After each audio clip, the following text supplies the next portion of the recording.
What's going on, guys? It's Tina checking in. Figured I'd do an update video. I actually have videos that I have not uploaded yet that I did previously. I'm just waiting for the right time to upload those. But a lot has happened since since I posted my last video. I'm not even going to get into everything. I'm just going to talk about the recent BS that's going on. All right, guys. So today is Wednesday, November the 13th. It's about 5:12 p.m. I'm about to call my attorney. Watch, he ain't gonna pick up because most times he don't answer when I call. Right. Text him this morning at 9:02 a.m. Good morning. Please give me a call after 4 o'clock when your day is done. It's 5:12. I might try to hit him actually, I'm gonna try to call him now because it gets into 6. That's dinner time. I'm gonna try to call him now, see if he picks up. Because the courts are closed. So what else can be going on, right? Court closed at 5 o'clock, right? He said he had to be in court all day. Court is closed. So before I get into what's been going on, let's try to call him, and I'll let you listen in. And the reason for my call, let me set the floor. We're supposed to be going to court tomorrow to bond my husband out of jail, right? So tomorrow is a big day, right? And I'm going to get into how yesterday was supposed to be the big day, but they played games, y'all. They played games. It's a lot of funny business going on here in Stanford. I'm trying to tell you, it's a lot of funny business. There's a lot more funny business going on that I haven't even mentioned that's going on. But please understand, they moving real funny in Connecticut. I mean, straight up. Now, I'm not trying, that's all jokes aside. They're moving extremely weird here in this state. I don't see how my husband's parents have lived here this long. There's no way I could live in this state. There is absolutely no way I could live here. No way. This shit up here is backwards, right? It is as backwards up here. There's no way I could do this. But I'm calling my attorney because he has to be at my husband's bond hearing tomorrow.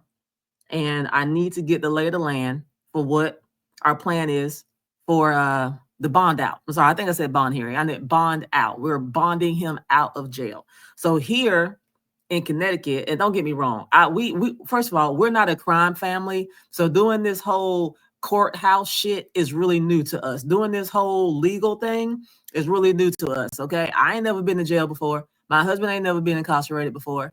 And we don't know people like that that's been up and through this legal system, especially not in Connecticut, because we're not from here, right? So I'm learning new processes, right? And one of the things I learned is that when you have somebody bail money, it's not as simple as going up to the courthouse or even the jail and saying, hey, I got my money. I want to post this person's bail. Let them out, right? Because that's what you think. Oh, you got the bond money, pay that shit and let him out, right? No. You got to stand in front of a judge, right? And the judge wants to talk to you for whatever reason. And this is the kicker. You come with the money and they tell you in the clerk's office, oh, we can't take your check yet. You need to see it, get in front of the judge. I need to get in front of the judge before I can bond out. Yeah. You need to see the judge first. Okay. All right, fine. We're gonna see the judge first. Well, what's this process like, right? What y'all want to throw some okie dokes in here or something? What is this process like, right? So that's where I'm at. What is this process, right? So we go to court tomorrow for his bond out. By the time you see this video, it'll probably be after it'll probably be after the 11/14 when I post this video. But I wanted to get it recorded now so I could have it maybe up by the weekend or something like that, just to kind of let you know what's going on or whatnot. You know what? Before I call the attorney, I'm gonna give you the backstory. Okay, so yesterday was Tuesday, the 12th, right? My husband's bond out was scheduled for yesterday, right? So this was the process. I finally got the money, got the cashier's check, went down to the courthouse on Friday, not knowing what the process was. I just know, hey, I got the money. Let's do this thing, right? I get down there and they say, oh, no, we're not going to take your money right now. You have to schedule him to be brought to the courthouse to see a judge. Okay, run it. Let's do it, right? So they tell me he'll be scheduled. Monday was a holiday. He'll be scheduled for Tuesday, right? All right, fine. Tuesday comes. I and down at that courthouse at 9 in the morning, like first thing in the morning, right? I don't know what time my husband was going to show up at the courthouse. I just know the jail, they were transporting him from the facility that he was in to the courthouse, which is probably about a whole 3 or 4 hour ordeal, because they don't straight shot him from the facility. They they take him to a facility B. He's got to sit there for a while until they figure out a driver. Then they finally figure out a driver. Then they send them from facility B, then to the courthouse. So it might take him damn near all day to get to the courthouse. So he usually gets there 12, 1 o'clock, something like that, right? So, all right, so he gets to the courthouse yesterday. I didn't know what time. I found out after the fact, like what time he had actually gotten there.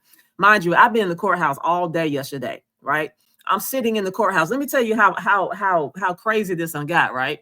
They told me he was in they told me he was in a particular courtroom. The way the place is set up, they got 2 side-by-side courtrooms. One's A, one's B, right?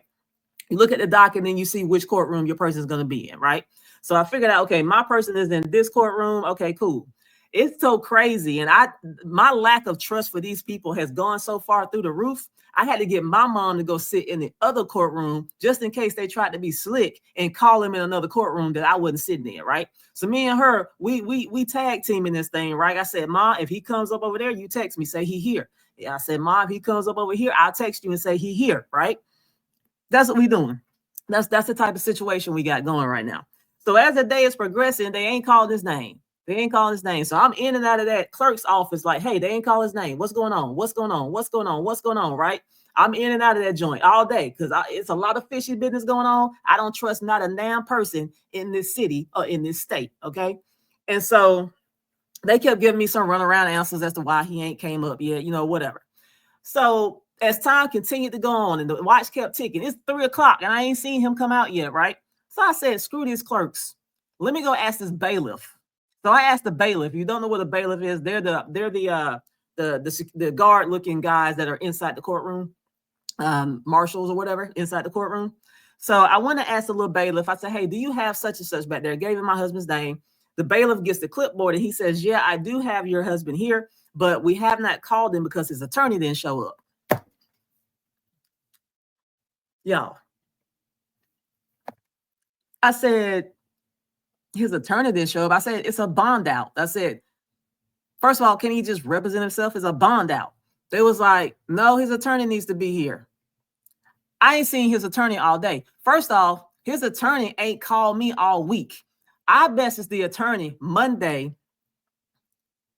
the 4th, November the 4th.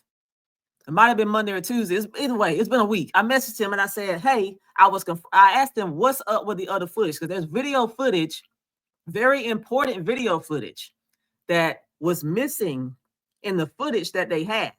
Mind you, remember when I did the other video and I said it shouldn't be this hard? And you heard the attorney on the phone telling me there was no reason for me to come down there and look at that footage. Dude, had I listened to him, I would never have realized how much footage he did not ask for, right? There's footage that we should have that was not in the batch of footage. And when I asked him about it, he looked at me with this dopey ass look and he says, I didn't order that. Why not? Why wouldn't you have ordered footage that would help your client? Why wouldn't you do that? Why wouldn't you do that? What kind of attorney, what kind of a defense attorney doesn't order footage that would help their client? The only defense attorney I know that would do that would be a defense attorney that's not trying to goddamn defend, right? That's the only one I know. An attorney that's not trying to damn defend, right? Didn't order the footage, right? And this was on October the 30th when I went to their office. And mind you, he was supposed to contact me back and give me a time that I could come to their office on October the 30th. He never called me back. The only reason why I looked at that footage on October the 30th is because I popped up at their office. I didn't wait for nobody to call me. I said, you know what? He said Wednesday, he don't want to call me back. Bet. I'll just show up. And that's what I did. I showed up at the office, right? And I stood in his assistant's face until she finagled the stuff and she got that shit set up so I could see it, right? The whole process has been like pulling teeth. I feel like I feel like I should be getting a check from the attorney's office because I'm doing all this work, all this lead work, all this calling, all this that, and all this and where he should be doing these things. So I say all that to say this. I ain't talked to him all week. I messaged him last week asking him, hey, what's the status on the footage I told you we needed? I got crickets, nothing. He never called me back. The first time I talked to him in a whole week was yesterday when I was at the courthouse trying to bond my husband out, and these fools told me he can't bond out without his attorney. Y'all, this shit getting stupider and stupider. Every time I turn around, it's getting stupider and stupider, dog. They are just trying to... They doing this shit on purpose. Okay, I'm trying to be tactful, but the hell with tactfulness. They doing this shit on purpose. Okay, so yesterday, when they did not call my husband up, and I finally get the attorney on the phone, and he's like, "Oh, I had no idea. You know, usually I would get a notice. They ain't give me no notification because he says he gets notifications when his clients are up on the docket. He said he didn't get anything, right? So they blame it on the holiday. The clerks is like, "Oh, my bad." My bad, basically, is what they left me at, right? My husband was expecting to bond out today. Y'all wouldn't let him represent himself at the bond hearing. You didn't send out the notifications to his attorney. Attorney ain't even called me back. I can't get no communication from him, right? They carded my husband, who had came down thinking he was going to get bonded out, was finally getting a sense of release. Okay, I'm about to get out of here. My husband did not get released yesterday. You know, they took him back up the road to that facility. My husband had been up since 3 o'clock in the morning that day. He didn't get back to that facility till 10 o'clock at night. The attorney was like, "Oh, we're going to have to schedule his bond out for Thursday because I'm not going to be available on Wednesday. I got court all day." And mind you, the attorney, he's always constantly reminding me that he's got way more important shit to do than my case, right? He's got way more important shit to do because every time I talk to him and I'm going to be in court all day this day. Oh, I got to do this or this is all I got to do. It's always like I got to do something else, right? And I understand people are busy, but you don't make your client feel like you're too busy for them, okay? That's a customer service rule 101, is it not? That's service 101, right? I don't care if you got 100 clients. You make your client feel like they're the only damn client you got. That's the way I was raised. I mean, maybe the water is obviously different up here in Connecticut, right? I don't know what's in the water. I'm trying to stay away from it. I ain't drinking shit at the tap up here in Connecticut, straight up. Okay, I don't know. This is beyond anything I've ever been through before, and I say all that to preface this phone call I'm about to call in right now because bond out is tomorrow, Thursday, November 14th, and I text this fool at 9 o'clock this morning, asking him to call me after 4 o'clock when your day's done, because I know court pretty much starts shutting down at 4 o'clock, right? So it's going on 5:30. Let me humor myself and call him and see if he picks up. And if he does, you hear the conversation.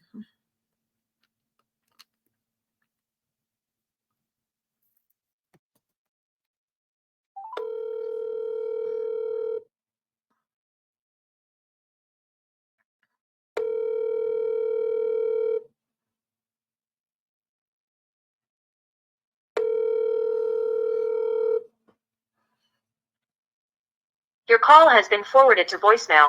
The person you're trying to reach is not available. At the tone, please record your message. When you have finished recording, you may hang up. Hey, what's going on, Bill? It's Tina. It's about 5:25 on Wednesday the 13th. I want to give you a shout. Give me a call when you can. I'm trying to get the outline for tomorrow. I want to get there earlier. I don't want to have a late in the day thing tomorrow. The earlier we can get together tomorrow, the better. I'm trying to figure out what time you're getting to the courthouse. So give me a shout. 404-453.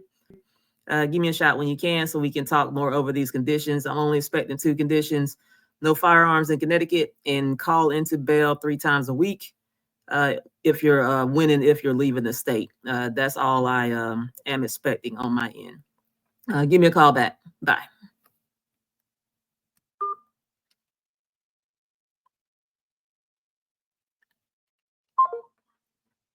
See what I'm talking about? I knew he wasn't going to answer the phone. I knew he wasn't going to answer the phone. So yesterday, in the midst of all the confusion, in the midst of me being really mad that my husband had to go through all this, right? I talked a little bit about the bond conditions with the attorney, and you just heard me recite what we expect those bond conditions to be. One of the things I told the attorney is I do not want that judge that we saw twice, the one that slapped him with this crazy bond. I do not want to see him again. My husband does not want to see him again. Even my husband's dad was like, no, we're not doing that, right? I texted my attorney because I wanted something in documentation. And I said, we do not want Golger. I said, I repeat, I'm reading the text. We do not want Golger. We already had a family meeting about this. Mom, dad, husband, and I all agree he is not the judge for us, right? So when I sat in the courtrooms yesterday, as I was waiting for my husband to come in, of course, you just gonna get a rando judge, basically, is what it looked like to me. And as I was sitting there, I saw one judge for the first half of the day, just taking all the random cases. And if you've never been in a courtroom before, when you go to court, you just kind of sit there until you're called. And as you're sitting there, you get to hear everybody else's cases, and it'll be random cases. Like nothing is, you will never, you just hear all kind of stuff. Everybody got their case for whatever their situation is. So you're just sitting there listening to everybody else's stuff until it's your turn. So I was sitting there listening. And what this does is it gives you an idea of what kind of judge a judge is, because you're listening to the judge the whole time. So it gives you a really good idea. Okay, is this judge a hard ass? Oh, okay, or is this judge, reasonable?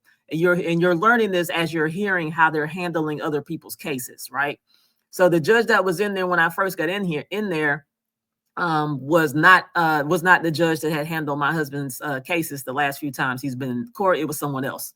So I'm listening to him. I'm basically judging the judge is what I'm doing. I'm trying to listen to how he's handling people's cases, trying to fill them out, see if he's decent or not, right? So listen to him until they break for lunch at 1 o'clock. 1 o'clock, the court closes down and everybody goes to lunch. So at 2 o'clock, when we came back, another judge came in. This judge was a brother. I was really surprised. I was like, what? I said, Stanford got a black judge? Hi, right? But anyway, he comes in at 2 o'clock. This black judge comes in at 2 o'clock. And one of the things that stuck out to me because of the time frame that was in, of course, they hadn't called my husband yet. And all the other times that my husband actually saw the judge, it was usually 2 o'clock or so. So when I saw him come in, I was like, well, shoot, maybe God is trying to line some things up here. I don't know what's going on, right? Because if everything had went the way it was supposed to go yesterday, my husband would have stood before this African-American judge. And as the judge is going through people's cases, I'm doing the same thing with him. I'm judging the judge. I'm listening to the way he's handling, all the people that got to stand before the judge. So I'm listening to him, trying to determine, is he a hard-nosed judge or is he a fair judge? Trying to listen to see how he's doing. And he seemed like a pretty fair guy.